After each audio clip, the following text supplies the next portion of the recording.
Précieux abonnés de la Web TV du moment, j'ai nommé l'Intelligent TV, bonsoir et bienvenue dans le journal. À présent les titres.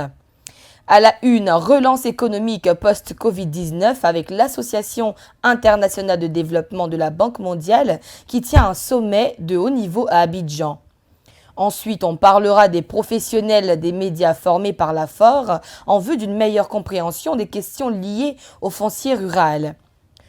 On parlera également de la villa de 4 pièces offerte par un opérateur économique au journaliste et ex-Ebony Jean-Roch Kwame.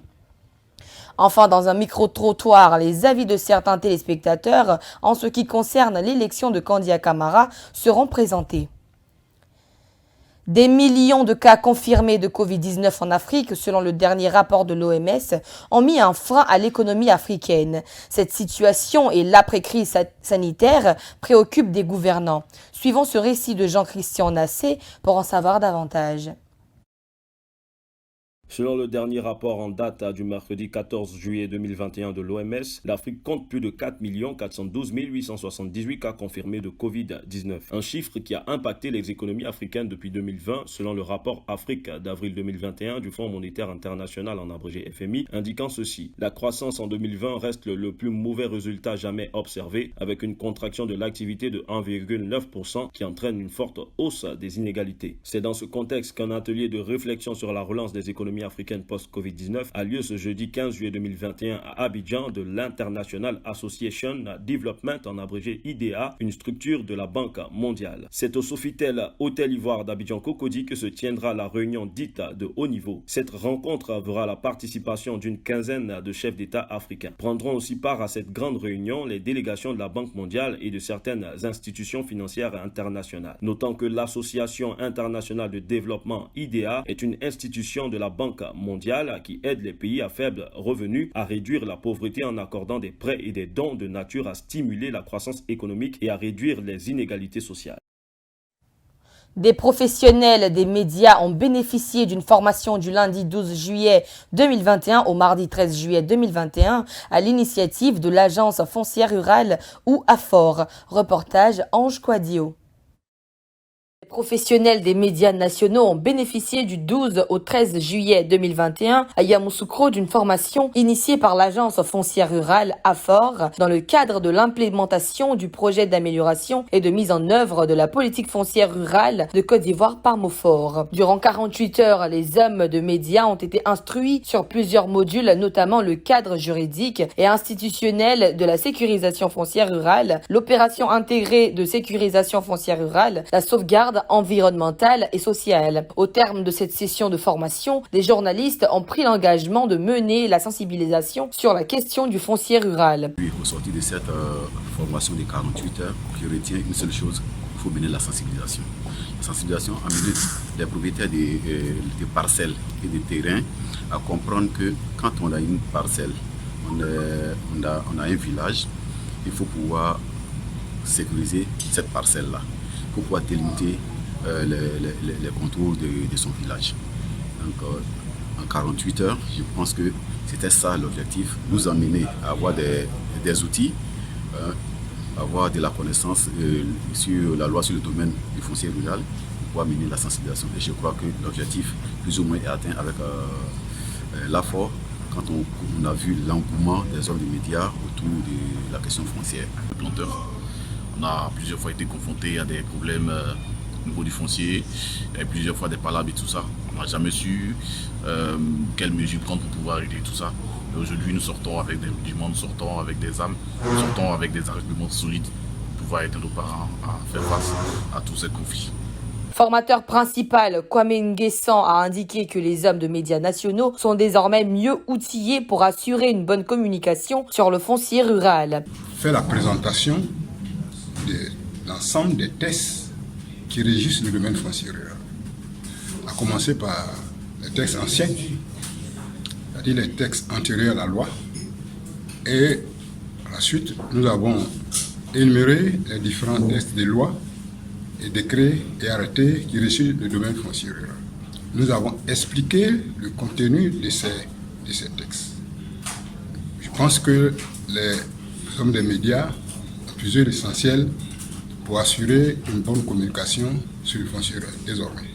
Le PAMOFOR a un projet d'amélioration et de mise en œuvre de la politique foncière rurale. Il vise à renforcer la capacité du gouvernement dans la mise du programme national de sécurisation foncière et d'enregistrer les droits coutumiers dans les zones rurales. Il s'agit entre autres de clarifier les droits fonciers ruraux dans 678 villages, de délimiter plus de 200 territoires de villages et de délivrer 54 000 certificats fonciers. À ce jour, dans le cadre du PAMOFOR, 310 certificats fonciers ont été délivrés gratuitement. 14 000 certificats fonciers seront délivrés d'ici décembre 2021.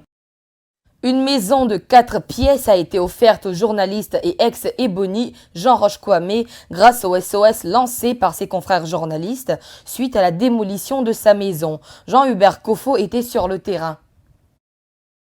SOS lancé par des journalistes ivoiriens suite à la démolition en février 2020 de la maison de leur confrère Jean Roch Kwame, Super Ebony 2009 ont porté fruit. En effet, le journaliste Jean Roch Kwame a signé le mercredi 14 juillet 2021 un protocole d'accord avec un groupe italien de construction immobilière pour l'obtention d'une villa de 4 pièces dans le village de Modeste sur la route de Grand Bassam. Le protocole a été signé en présence de la communication, des médias et de la francophonie, Amadou Koulibaly, grâce à qui l'opération a été possible selon le bénéficiaire. À peine 3 mois, voilà que le ministre vient de me combler ma famille.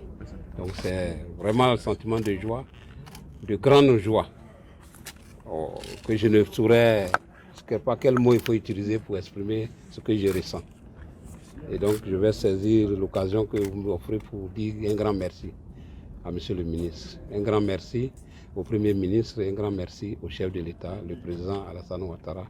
C'est grâce à eux qu'aujourd'hui, nous sommes en train de célébrer ce moment. La maison du journaliste, d'une valeur avoisinant 46 millions de francs CFA, est encore au niveau des fondations. La date de livraison est prévue pour 2023. Une villa témoin a été visitée. Les donateurs Chiavone Gabriel, PDG du groupe de construction, et Ndoye Mamemar, DG de la filiale présente en Côte d'Ivoire, se sont réjouis du bonheur qu'ils apportent à une famille. Le ministre Amadou Koulibaly a salué la confiance placée en lui par Jean Roch Kwame, qui lui a confié sa situation alors qu'il n'était pas encore au gouvernement. Saluer la solidarité et la fraternité de tout le monde de la presse, à commencer par les différents présidents des organisations professionnelles qui ont tous été solidaires, donc de Jean Roch Kwame, et dont chacun, à sa façon, a posé cette préoccupation.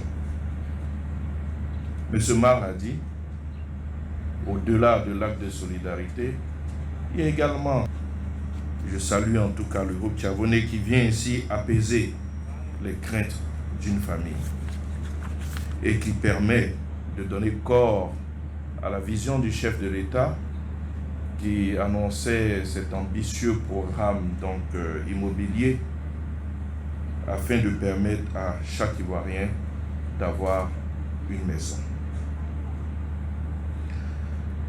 Par cet acte, notamment la signature de cette convention, ce contrat de réservation, Jean Roch Kwame deviendra propriétaire, si je ne m'abuse, en 2023. C'est bien de cela qu'il s'agit. Mais le simple fait de savoir que vous êtes propriétaire, ça vous libère. Ça libère votre esprit, ça libère votre conscience et ça nous permet de continuer de bénéficier des productions de cette plume de qualité. Parce que pour pouvoir produire, il faut pouvoir être en paix dans sa tête. Jean Roch, nous voulons pouvoir continuer à nous délecter de vos équipes. Jean Roch avait obtenu sa première villa sur la route de Grand Bassam en récompense pour son prix de Super Ebony en 2009. Cette maison a été rasée en février 2021 dans le cadre d'une opération lancée par le ministère de l'Équipement et de l'Entretien routier afin de libérer l'emprise de l'autoroute qui part d'Abidjan à Grand Bassam.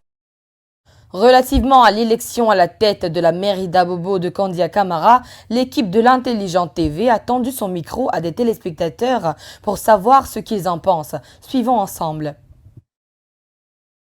Bon, je pense bien qu'elle vient pour une continuité, puisque le gouvernement est une continuité. Ahmed avait déjà commencé de bonnes œuvres, feu Ahmed Bakayoko. On croit bien que c'est pour venir perpétuer ce qu'il avait déjà commencé, c'est pour venir s'aligner dans la même onde que Ahmed Bakayoko. continuer les bonnes œuvres qu'Ahmed Bakayoko avait déjà commencé. C'est bon parce qu'elle est bien placée pour connaître les projets d'Ahmed Bakayoko. Je pense qu'elle pourra relancer le défi que Ahmed Bakayoko a lancé. Bon, moi je pense qu'elle a d'autres responsabilités. Elle est déjà ministre. Donc des gens comme Tefou, on pouvait... Eux-mêmes auparavant, ils avaient voulu devenir maire. Donc à défaut de notre Ambak, on peut prendre Tefou pour remplacer Kandia, puisque lui-même il aspire à devenir maire.